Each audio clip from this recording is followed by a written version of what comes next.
Hey, everybody, welcome to another episode of Cash That. This is your host, Joe Dellera, and this episode is once again brought to you by our good friends at Rhythm. Rhythm is the #1 AI betting tool in the market. It can help you with your spreads, it can help you with your totals, it can help you with your money lines, it can help you with your player props. It's got everything in that app. Not only does it have an app in your phone, it's also got a desktop integration as well. So you can use it wherever you are and always have it at your fingertips. And you can even track your bets and your performance in the app. Absolutely fantastic. I'm using it each and every single day that I am betting the NBA, but they've got more than just the NBA as well. So be sure to check it out. I'm going to give you a free trial for a week right here, right below in the description, in the bio. And if you like it, come back 25% off your first month as well. So this is going to be a lot of fun here. We're back. The All-Star break is over. We actually weren't supposed to have a game today, but because of the wildfires in LA, they rescheduled the Hornets versus the Lakers game. So we do have a little bit of basketball on this Wednesday. So what I'm going to do is I'm going to talk about that game first. So that way you have those best bets for today. Then I'm going to do a little bankroll management talk. And then I have a couple WNBA futures actually that I'm going to slip in here. And then we're going to break down the Thursday NBA slate. So should be pretty quick, should be pretty fun. And I'm going to kind of get right into it because I think that for today's game, right, we have the Lakers versus the Hornets. And one of the guys that we don't know whether he's going to play or not is LeBron James. LeBron, as much as I love him, I thought it was kind of shitty that he just didn't play in the All-Star game. Not so much that he didn't play, but that it was announced so late. Granted, I think a lot of the players that were going to be All-Stars were already there, but maybe a guy like Norman Powell gets the call instead. He was already going to three-point contest. Maybe a guy like, Trae Young, maybe Devin Booker, whatever. I think some of those guys, they get the opportunity. They're going on vacation. They're having a good time anyway. But for somebody like Norm, who's never made the All-Star team, had, I think taking a really big leap this year, he could have been somebody that went. I think it would have been nice if LaMelo was there. Like, there's a couple of other guys that I think could have made the All-Star team. So it's tough with him. And then obviously Anthony Edwards did something similar. So, it's unfortunate. All-Star game was fine. I have some other thoughts about that on buckets as well. So once you're done with this podcast, be sure to listen to some of the buckets preseason or, pre-break rest of the season projection episodes. We did an East breakdown. Jim Turvey and Brandon Anderson did it. I did a West breakdown, and then we did an awards show with Future Jays and Matt on the Buckets channel. So be sure to tune into those if you have a little bit of time once you're done with this episode. But let's dive into this game regarding the Lakers. So we don't know if LeBron's going to play. He's on the injury report, probably plays. The Lakers also were missing before the break Jackson Hayes, Gabe Vincent, Cam Reddish, Dorian Finney-Smith. None of them seem to be on the injury report today, which I think is a good thing. And then they also listed Mark Williams as probable for this. So we'll have to see if he suits up. His points line is set at 14.5. I have no idea what his minutes are going to look like. I think that I would skip the 14 and I would go straight to like 20 and 25. I think this is a great matchup for him. So I'd rather reduce my risk in terms of the units and go higher on the alts and just try to capture that instead. It mitigates the risk. I know that it's hard when you only have one game. I think people are excited about the league to be back. You're really not trying to blow your bankroll here. So, it's one game. You shouldn't just overextend yourself because there's only one game. It's the same conversation that we have about NFL with like primetime spots or, the Thursday game, the Monday night game, whatever. It's one game. And honestly, this is a game that a lot of times you might not even be playing because you'd look at it and go, that game sucks. Like, I don't want to play that game. The thing that I looked at, though, in this game, because I like the over. I grabbed over 225 is what I sent out in the huddle. We're seeing some 226s in the market, 227s. And a big reason for that is I thought, and I've been vocal about this, is that when you include Luka Doncic and you move Anthony Davis, right? My thought was you don't have to work from the interior anymore as much. Like, you're not forcing the ball into the interior. You're trying to spread everybody out to give Anthony Davis some room in the paint. Instead, I think you can have a little bit more fluidity to the offense. You can create from the inside out. And I'm seeing that. You're seeing a lot of drive and kick with Reeves, LeBron, and Luka. And the Lakers, as a result, it's tough because it's only the Jazz, right? They played 2 games against the Jazz with Luka, which is like, Try not to read too much into it because it's the same team, whatever. The Lakers did see their three-point frequency jump from 36% to almost 45%. That's a pretty significant swing. And part of it has to do with the fact that Utah allows a lot of threes, but also I think that this is something that we could expect moving forward, because this is something, I mean, I'm confirming my priors to a degree, because this is what I thought was going to happen, was that we were going to see this uptick in three-point attempts from basically everybody on the Lakers, whether it was Vincent, LeBron, Luka, Reeves, Dalton Knecht, and Rui Hachimura. All of them are taking more threes. And the biggest swing for the Lakers is that they're taking a lot more above the break threes. And I think in part, it's because you're getting some more pull-up threes. I also think it's because when you're getting some of these drive and kick opportunities, you're getting the drive, you're getting the kick to the corner, and then you're getting, because you have good facilitators in Luka and LeBron that can facilitate from like the wing or the corner, you're seeing another pass into the above the break area. And that's the shot that jumped from about 27% to 36%. And I know this is a lot of numbers, but it's also the spot that the Hornets allow the highest frequency in the NBA. So for me, when I'm looking at this game, the play that I like the most in terms of a player prop is I like Austin Reeves over 2.5 threes. He has taken 15 threes in the last 2 games, and he's made just 4 of them. So that's well below his season average mark of about like 37% from beyond the arc. But this uptick in above the break threes is the highest on the Lakers outside Dalton Knecht, because he only played like 1 minute with Luka, is the highest uptick of anybody on the Lakers when he's playing with Luka on the floor. So I think there's a chance LeBron sits here, and as a result, because it's the front end of a back-to-back, and we had the ankle injury over the All-Star break, Reeves also sees an uptick with that.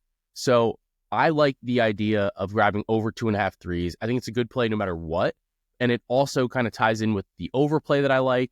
And it's a spot where if LeBron sits, it's going to be even more valuable.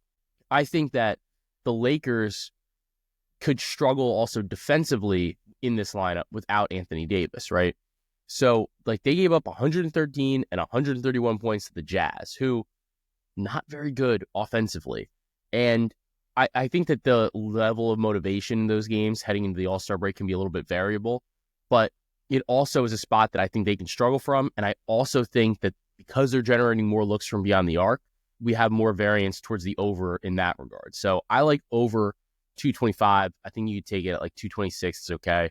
The total has bounced around a little bit, but I think it's settling right around this 227 number. And that's the way that I would look at this spot. I think that it's an over spot. I think that it's an Austin Reeves spot. And if I was building an SGP, I would grab a bunch of guys, just make like 2 or 3 threes. I think that that's how the Lakers want to run the offense right now. All right, so let's do these WNBA futures real quick, and then we'll do bankroll management. Basically, FanDuel seems to be the only book that opened these lines anyway. And they have a couple stat leaders for the season. I think that the threes made leader is interesting. Caitlin Clark should lead, right? She led last year. Maybe we see an uptick from her. I do think that it's worth betting Kelsey Plum at plus 750 and Sabrina Ionescu at 10-1. They both were like really right behind her. The attempts are right there. I think that when you're looking at Plum, especially, new team, new opportunity there. She's going to be, I think, like a little bit more of the clear head of the snake for them. And at plus 750, I think it's worth a look. Honestly, almost anybody on this board that was making like 2.7 or more seems to be a look to me. You know, Kelsey Mitchell's 17-1. I don't mind really any of those spots. I think that, you know, there's a lot of opportunity here for somebody in a slightly variable market to kind of see a big uptick. So it's about threes per game. And I think that that's important. It's not just raw total threes, it's threes per game. And I think that those are worth some looks as well. And then for the rebounding leader, Angel Reese is minus 140 to lead the league in rebounding. She led by a massive margin last year. So I don't really see a reason why we need to overthink this. And I'm willing to put like a unit on that as well. It just, to me, the number is just not a great number. I think that she should be favored by more. And I think that when we look at some of these markets, it's easy to say, well, like, you know, it's a minus number. Like, why am I going to lay that right now? And honestly, in most of these markets, we have a minus number. Asia's is a minus number to be the scoring leader. Caitlin Clark's the minus number to be the threes leader and the assist leader. Angel Reese is the favorite to win the rebounds leader. Generally, I do like to try to go further down the board. But with Reese, I think that there's just a lot of room for her to continue to improve, especially on the glass. So I think the minus 140 is definitely a little bit too short, given the number of rebounds she was getting last year. She was putting up almost 13, 14 a game. And that I think is going to be able to carry throughout this season as well. All right, so let's do a little bit of bankroll management talk. A lot of stuff on X lately about people manipulating some of their numbers or, 20 unit max whales. I feel like we have this conversation all the time here, and you guys know me. Pretty much everything is like 1 unit. Sometimes you get stuff for a half. Sometimes you'll get stuff for, like to win 1 unit. Sometimes you'll get stuff at, like a quarter or like whatever as we go up a ladder. I don't think a unit has to be between 1% and 3% of your bankroll, although generally I think that that's a good way to look at it. It's a good way to try to prep and manage yourself. So like when you see people, I'll put it this way. You see people and they do, like there was a tweet yesterday about somebody who had like almost like 100 unit day, right? Wasn't from hitting like a long shot or like a lotto or like whatever, which I also question, how much you're going to keep some of those long shots in with your record, but like whatever. And then when you looked at the spreadsheet, there were like 6 plays at 20 units a pop. So like just dramatically over leveraged if you think that a unit is 1% to 3% of your bankroll. Like he had roughly like 150% of his bankroll out on his total plays, right? Then the part that I thought was particularly dumb, and one of the things that I think you need to kind of consider if you're like following somebody or tailing somebody, right? So if you have multiple games that are 20 unit plays, right? And then you have other stuff down the chart that's like a 5 unit or a 1 unit or like whatever. To me, if you have 5 games that are a 20 unit play, like 20% of your bankroll, right? Obviously this person does not understand this. You like literally shouldn't have plays that are 1 unit then. Like you should just have 5 plays, and then those should probably be for a unit. A lot of it has to do with the marketing, and people are like, well, like I want to have, like they what they do is like they're going to fire out fucking like 20 plays. They're going to say that like 7 of them are 20 unit plays, because if a couple of them hit, great. And then they can say like, well, I'm up 40 units today if they go above 50% on them, right? Then if they don't, they have like all these other plays like littered underneath. And those plays, basically, if they hit, great. If they don't, it doesn't fucking matter if the 20 unit plays hit. But if the 20 unit plays don't hit, then they have all these other ones to try to make it up, and they can go, well, I went 10-3 today, or I went 10-4 today. Great day, blah, blah, blah. It's bullshit. So just be careful, because I think I just think it's predatory. I also just think it's fucked up. And I think that it's something that people are doing. It's all marketing, right? I think that if you're tailing somebody, you need to know that they have not only like good unit structure, but it has to be something that you can reasonably follow, right? Units, there's this conversation, right? And it's like units matter, ROI matters, money matters, right? And I think that there's a combination of all those things that matter. It's not just units one that matters. It's not just ROI that matters. It's not just money one that matters, right? Because if you bet $50,000 on a play, and then let's just call it even odds, and you win $50,000 back, right? Awesome. Great. Good for you. If people are tailing you and their bet size is $5, they won 10. Like they got 10 back. So they won 5. Like you can't then say like, well, this is the thing that matters. This is the thing that doesn't.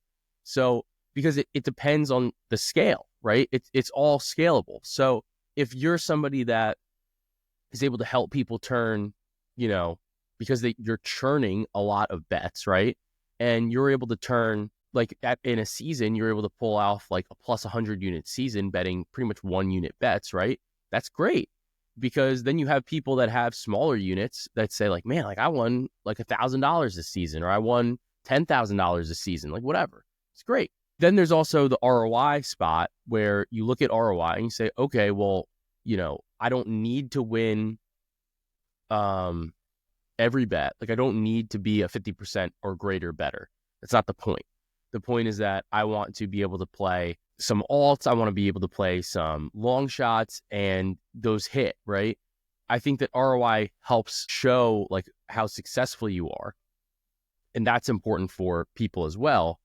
I also think though, you do have to couple it to a degree, because like if you're somebody that goes 1-9 and the one that you hit is, let's say 1,000 to 1. So that's pretty good. You're going to have a pretty solid ROI in a way, right? If you're only betting, like, let's say you bet one unit on 100 plays and you go 1-99, but the play that you hit is like 100 is like 1,000 to 1. You're going to have a great ROI. The problem is that a lot of people that tail you aren't like, they're not going to tell you that way. Like you're going to probably either they're going to fall off, or they're going to not be able to keep up because of the unit structure or whatever you're doing. Or they're going to condense, maybe they consolidate their unit, they drop their unit because they're like, man, you just keep losing. Like I can't bet that much, right? And it creates a problem in that regard. So basically what the whole point of this is that all of these things matter, whether it's units won, ROI, or money returned, all of it matters. It just is a matter of, when you're going to tail somebody, you need to kind of consider all these things yourself. And like, you need to peel back the curtain a little bit on the marketing and say like, all right, well, like, sure, this person won 200 units in a week, but their average bet is this much risk. Or I don't really understand, or like you might not even understand maybe the scale that they are betting at. So like if they liked, I don't know, like let's say you bet a ladder and you bet every rung of the ladder, but for you, you look at it and go, why would I bet? Like, why am I going to have 5 units out on like Mark Williams, right? And betting 1 unit at 15, 1 unit at 20, 1 unit at 25, 1 unit 30. And great. Like if it hits, you're crushing. But at the same time, you might not want to have that type of exposure on the top end, or that type of exposure on one player in general, because it's questionable how much edge you have on that, right?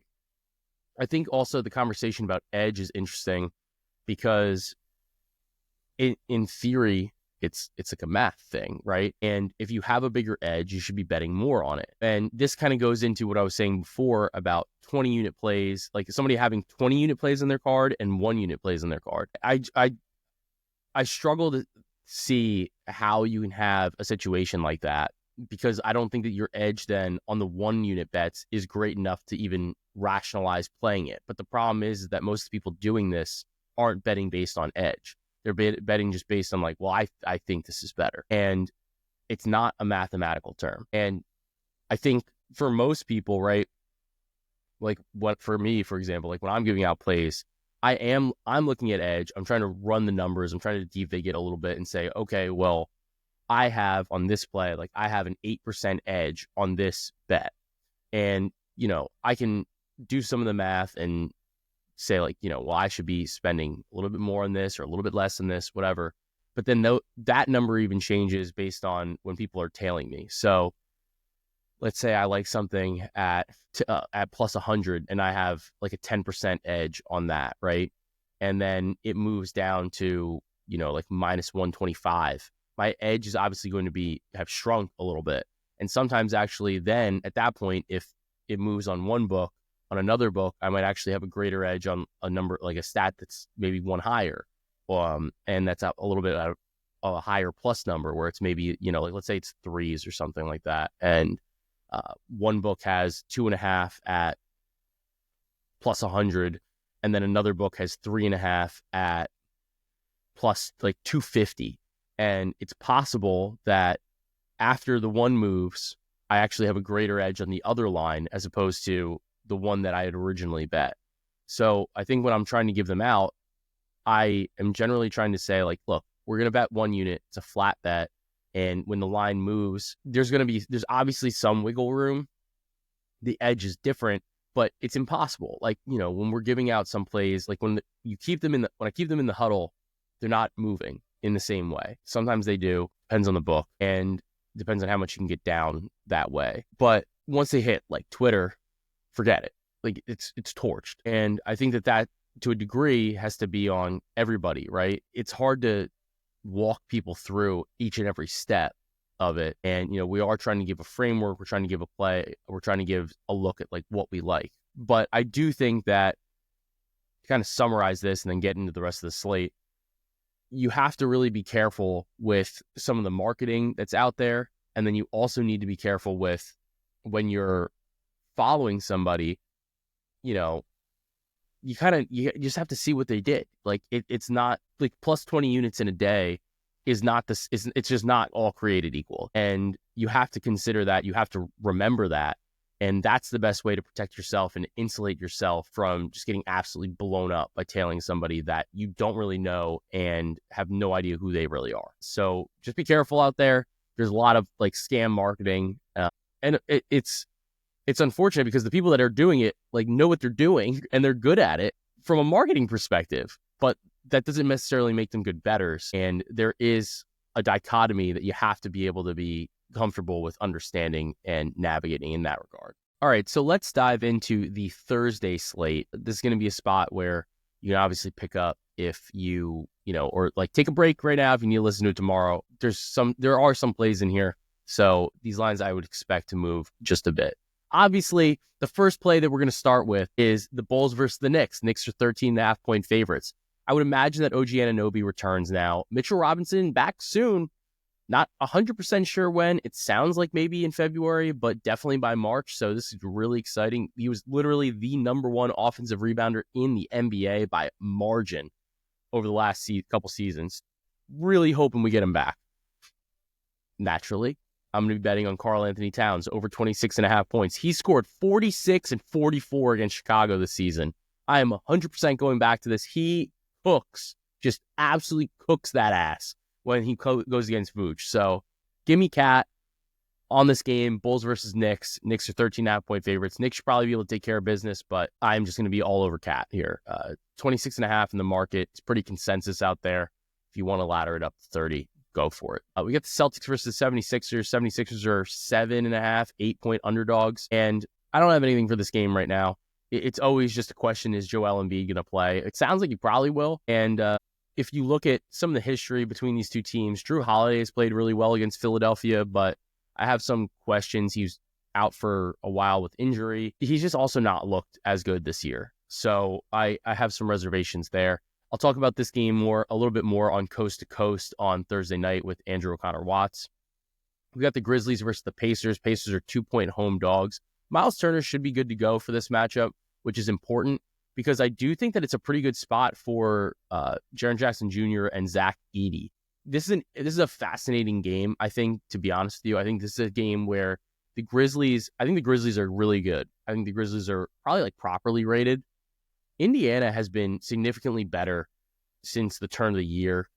And they're, 1.5-point dogs. A lot of times it takes a little bit to get out of the break and get into a rhythm, get into a flow. Indiana, really, they didn't have any All-Stars this year. And I think that they're going to have an opportunity to have gotten rested up. They're obviously playing at home. I would kind of lean Indiana in this spot. I think that they're a little bit underrated, especially that Memphis is top notch.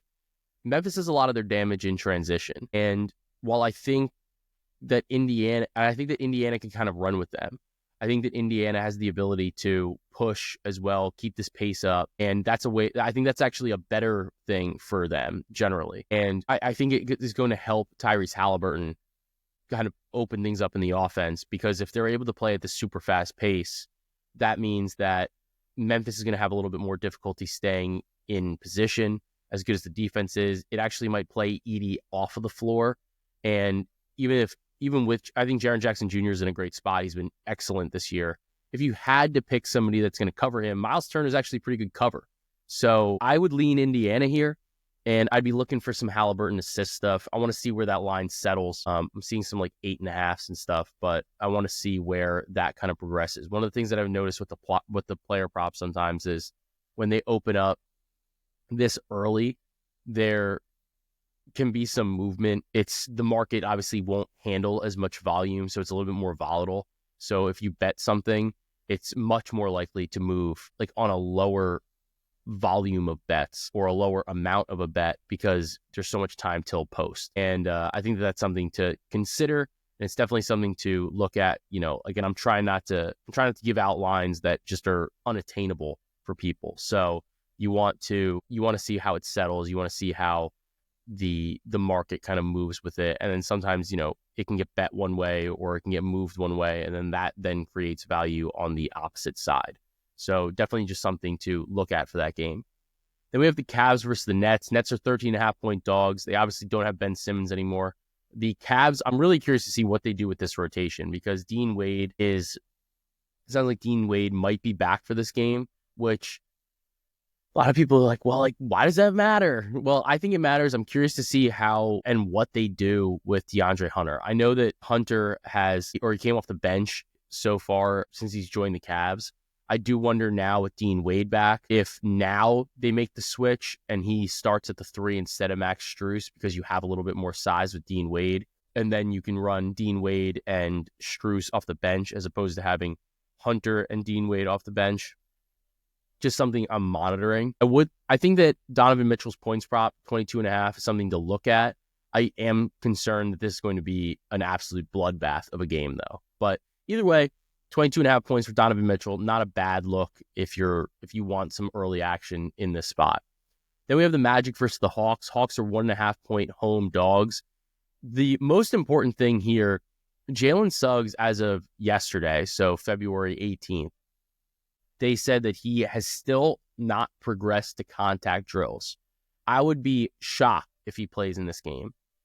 If he doesn't play, Orlando is missing playmaking. They're missing an excellent perimeter defender, point of attack defender. And I just don't think that Orlando has looked particularly good. On the flip side, Atlanta, no Vit, no Jalen Johnson, obviously. They haven't looked exceptional this season either, and they've kind of regressed since their early start to the season. So this game I'm probably staying away from.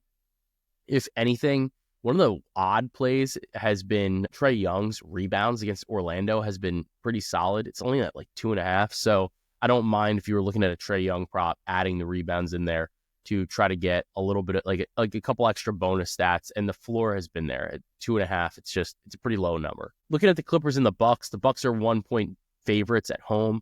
Giannis missed a ton of time prior to the All-Star break, so I'm not 100% sure if he's healthy for this spot. I would imagine that he is. I think it was more of not only a precaution, but they were able to, because of the All-Star break, give him like an extra week off. So they were able to give him like 2 weeks, like 2.5 weeks, pretty much uninterrupted of time off, which is uncommon, obviously, for any team to be able to give their star player during the regular season. So I actually like it. I'm going to wait and see what the injury report says, but I actually like over 30.5 points for Giannis. I think it's a good matchup for him. Obviously, if Kawhi plays, it makes it a little bit more difficult. But at the same time, teams, they come out sometimes a little flat after the All-Star break, and there's not as much shooting. There's not as much cohesion. It helps when you can just dunk the ball. So I do like Giannis here, and we kind of know what defense that they're going to be playing with Zubac in there. And I think this is a good opportunity for Giannis to just kind of beat him up in the paint. So at 30.5 points, it's definitely a spot that I'm looking at for Clippers versus the Bucks in a game that I think could be close. The Hornets will play their second game, obviously in as many days on the road against the Denver Nuggets, who are 14.5-point favorites. Denver has looked fantastic heading into the break. And the big thing here is that Russell Westbrook is probably back for this game. Peyton Watson probably back soon. I don't know about for this game, but Denver has really, really looked incredible. Christian Brown has been dynamic this year. I think he's been everything that you could want. Julian Strawther has looked really good. And given that it's a back-to-back, you have to wonder, will Mark Williams play? Will LaMelo Ball play?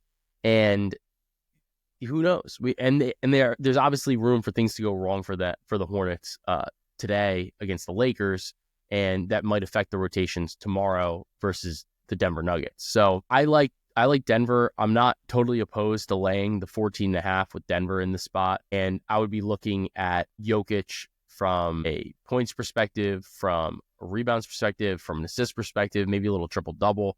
It's definitely something we have to keep an eye on. Westbrook impacts that for sure, especially with some of the rebounds and the assist numbers. But I do think this is just a spot where Denver's going to roll. And I would not be super interested in Hornets lines here either. Denver's been weak on the interior. So if Mark Williams does play, it could be a point spot.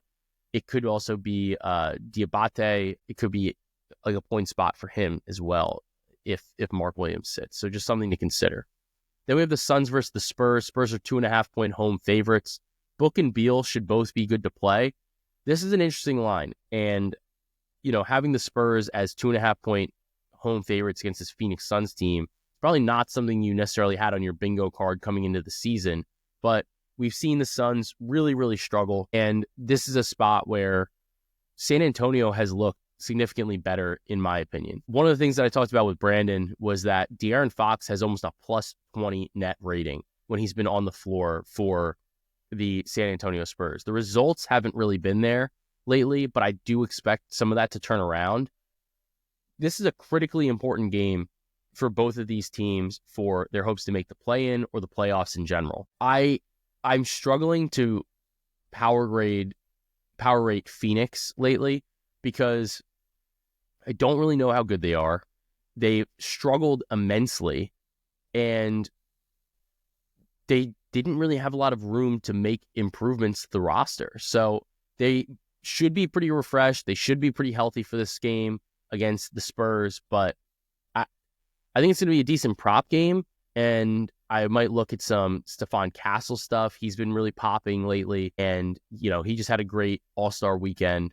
But at the same time, maybe the festivities got to be a little bit much. So I do think that this is a spot where I'd want to back San Antonio, but for now, it's stay away for me, at least on the side.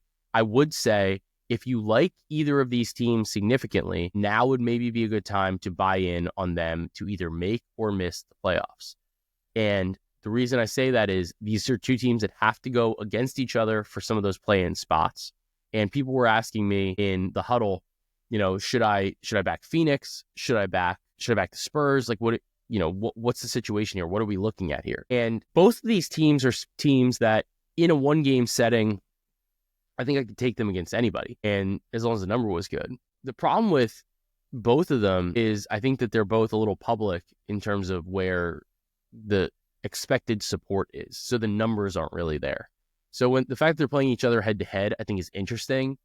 I would just take this a step further, and if you like the side, maybe play the side for this game.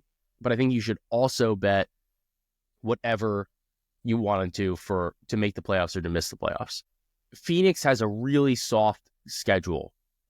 So people were asking me, should they hedge on, it was like an over under on the win total, and it was a 40 plus wins for the Suns. They were in a parlay, and their current total is 40.5. And I said they should wait because the next 6 games are relatively light for Phoenix. One game is against Memphis, which is a game they probably lose, but it's very feasible that they could go 5-1 or 4-2. Sometimes, and then that would be the point. Then after these 6 games, it's like, all right, well, now you might want to bet an under if they were able to go 5-1 or 4-2. But you have to think, looking at the schedule, that that's what they can do. If you don't, then you should be betting that under now and getting out of this, because the games after these 6 are very difficult for Phoenix. So you always want to be looking at the schedule. Right now, we're getting towards the end of the season. So with these win total bets, you can really just look at, there's not a ton of games. You know how these teams are performing, and it's a little bit easier to say, like, all right, well, like, that's a win, that's a loss. This would be surprising, but they could, or this would be surprising if they lost, whatever. And that's one way to look at some of the win totals moving forward. Then finally, on the Thursday slate, we have the Lakers versus the Blazers. Blazers are 4.5-point dogs. This, honestly, it depends on if LeBron plays tonight. This is then a road game for the Lakers, second end of a back-to-back. Blazers don't have DeAndre Ayton. I wouldn't be surprised if they shut him down for the season. Could be a great spot for Donovan Clingan, especially against this undersized Lakers team. Blazers have been way better. The Lakers have been good. The Blazers have been way better recently. And at 4.5, I'm very curious to see how this line moves. I think it's already moved about a point. It opened at 5.5, and now we're seeing Blazers at 4.5-point underdogs. If LeBron plays on Wednesday, I would maybe look for him to sit. I think this line could move even more towards the Blazers. If LeBron doesn't play on Wednesday, I think it's possible that maybe this line goes back to the 5.5. So just have to keep an eye on it. But the Blazers have been very good. They've basically been like a net neutral since January 1st, which is not in the same class as like a tanking team. A lot of wings, a lot of switchiness, good amount of centers between Clingan and Robert Williams. This is definitely a tougher matchup than you would have thought this would be coming into the season. And part of the issue for all these games that we don't have great injury reports right now. These teams haven't been obligated to report just yet. And a couple other things to keep an eye on. Kuminga maybe is back soon for the Warriors, so we have to see how that impacts some of their rotations. Jabari Smith and Fred VanVleet both might be good to go for the Rockets. Julius Randle's probably back. Dante DiVincenzo's probably back for the Minnesota Timberwolves. And then there's an expectation that Chris Middleton and Marcus Smart both should play for the Wizards now after the All-Star break. So just a couple things to remember as the games progress. And, just because these games are back, I know that it's exciting. I know that we want to bet on all these things. You don't have to have a play on every game, especially they post these lines early and you kind of you start betting things, you start you're like, I forgot that I even played that. And you wind up having more exposure than you wanted to on games where, players maybe are a little bit rusty or, you're not really sure what the injury report is. You're not really sure what the rotations are right now. So just definitely keep that in mind. And for pods and recs, just going to keep this one pretty quick. I've been really buying these big bags of cashews at Costco, and I just love them. It's nice. You get a little handful if you need a little bit of a snack. It's fantastic. I like that. And I've been doing protein shakes in the morning again, which has been great. I feel better throughout the day. And I have a dairy allergy, so I can't have a lot of the pre-made ones, but I got these ones that have plant protein. I think it's pea protein. And that's generally what I have to do. That's part of why I don't really like protein shakes as much. I'd rather just eat the food. So that's kind of been an issue for me anyway. But the fact that they have the plant protein ones, I think is good. I think a lot of people, as they get older too, they get a little bit more milk sensitive. Also going to recommend plant protein. Finally, one of my favorite things that I've been doing lately for dinners is, I get a steak, and I love steak. So I could eat a steak every day. I've been getting a steak, and, it's one steak. My wife, she's not the biggest steak eater, but she wants a little bit of it. So I'll get a steak and I'll make a bunch of sides with it, whether it's shrimp, whether it's, maybe an extra piece of fish, maybe it's some mussels, something like that. And then obviously the veggies, maybe a couple fries. And it's just kind of it's a nice dinner. It's a decent little spread. You get to taste a lot of different stuff. So I'm also recommending multiple protein options for dinner. I think it kind of helps mix it up for the palate. And, steaks obviously can get a little bit pricier, and it lets you get some of the other things to accompany that. And, not only does it keep the cost down a little bit, but it also kind of gives you a couple different options and a different bite every time, which is just something I love as somebody that likes to cook and somebody that also kind of likes to eat at home. I always just feel like I do a better job with the steaks half the time than when I go out to eat. So it's always something to keep in mind. But again, this episode was brought to you by our good friends at Rhythm. It is the #1 AI betting tool in the market. Be sure to check out the links below to get a little bit of a discount or a free trial for that. Also, I'm going to throw a discount in there for the huddle, so you guys can join the huddle for either a couple days for free or 50% off. I got to see which one that we pop in there today. But be sure to subscribe, and rate the podcast. We really appreciate it. It does wonders for me. And let's get locked in on the second half of the season. This is a stretch run. We still got another 2 months pretty much of regular season. It's going to be a lot of fun, and we are going to get all those plays to you and get them first in the huddle. So join there, and let's continue to cash that.